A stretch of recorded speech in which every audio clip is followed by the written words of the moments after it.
When morning arrived, everything appeared to return to normal, or at least it seemed that way.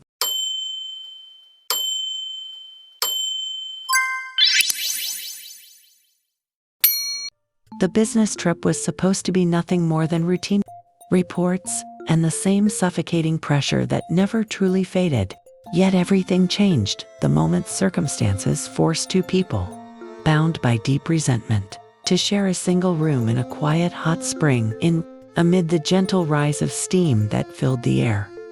A different kind of tension began to take shape, one far more complex than anything related to work.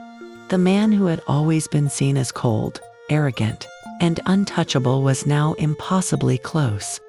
Without the barrier of titles, without the rigid structure of the office, every small movement and every glance that was once avoided became painfully real. At first, there was only discomfort. The silence felt heavy, burdened with thoughts that clashed and collided. But slowly, almost imperceptibly, those boundaries began to blur. Time itself seemed to slow, allowing emotions that had long been suppressed to find their way to the surface. Something shifted in the way they looked at each other. It was no longer just a relationship defined by hierarchy, nor was it fueled purely by hatred. Instead, it became something far more complicated, dangerous in its uncertainty, and impossible to fully explain.